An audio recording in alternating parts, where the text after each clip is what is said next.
Video को last तक जरूर देखिएगा। आप लोग पसंद आए तो लाइक करें, कमेंट करें, सब्सक्राइब करें। अखिलेश बहुत यादव ही ने क्या वरिष्ठ बोल नेता, दिया। पूर्व में रहे मंत्री श्रीकांत जैना जी का अभी कुछ दिन पहले हमारी उनसे मुलाकात हुई और उनकी जो चिंता थी वही हमारी कोशिश है कि जो सामाजिक न्याय की लड़ाई किसी जमाने में मुख्य धारा की राजनीति थी, इधर परिस्थितियों को देखते हुए, राजनीतिक परिस्थितियों को देखते हुए एक बार फिर जब हम ये कहें क्या न्याय का राज हो और न्याय के राज के साथ साथ अगर सामाजिक न्याय का राज न हो तो बात अधूरी हो जाती है। आदरणीय श्रीकांत जैना जी बहुत वरिष्ठ नेता हैं। आप में से जितने लोग हैं उनको पूरा उनकी जानकारी है कि किस तरह के राजनीति के उतार चढ़ाव उन्होंने देखे हैं। मैं जब बाएं लगी तस्वीर को देख रहा था तो ये लगता है कि कितना पुराना राजनीतिक रास्ता रहा है। आज जब मैं इनके आवास में आपसे मिल रहा हूं, आपसे मिलने से पहले सीपीआई, सीपीएम, आरजेडी,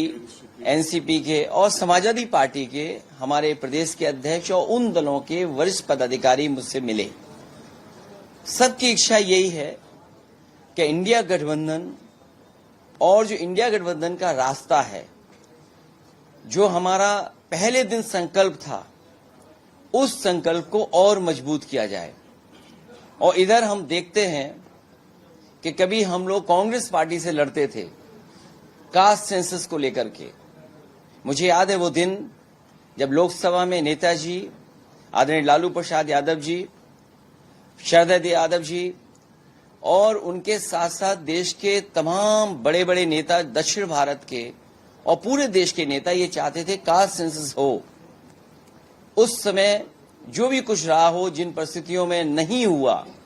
मुझे खुशी है इस बात की कि आज कांग्रेस पार्टी उस बात को स्वीकार कर रही है कि कास्ट सेंसस होना चाहिए और कास्ट सेंसस के बिना सामाजिक न्याय का मिलना संभव नहीं है। उत्तर प्रदेश में क्योंकि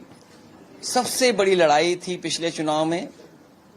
मैंने उस समय भी कहा कि समाजवादी पार्टी इंडिया गठबंधन के साथ साथ हमारी पीडीए की रणनीति है और ये पीडीए की रणनीति जो है पिछड़े दलित, आदिवासी भाई, हमारे अल्पसंख्यक भाई, आदि आबादी, इन सबको साथ लेकर के जो पीड़ित है, जो दुखी है, जिसको न्याय नहीं मिल पा रहा है, हम उसको साथ लेकर के चलेंगे और इस देश के लोकतंत्र को बचाने के लिए, इस देश का बाबा साहब भीमराव अम्बेडकर जी का संविधान दिया, उस संविधान को बचाने के लिए, उस संविधान से हमें जो मौलिक अधिकार मिलते हैं उन अधिकारों को बचाने के लिए, जिस तरीके से भारतीय जनता पार्टी एक एक फैसला इस बात का ले रही है कि कैसे लोकतंत्र कमजोर हो, संविधान कमजोर हो, हम यही बात याद दिलाना चाहते हैं कि जिस समय संविधान कमजोर होगा, हमारा लोकतंत्र कमजोर होगा। मुझे खुशी है इस बात की कि कम से कम उड़ीसा में श्रीकांत जैना जी और उनके तमाम सहयोगी साथी मिलकर के इस आवाज को उठा रहे हैं।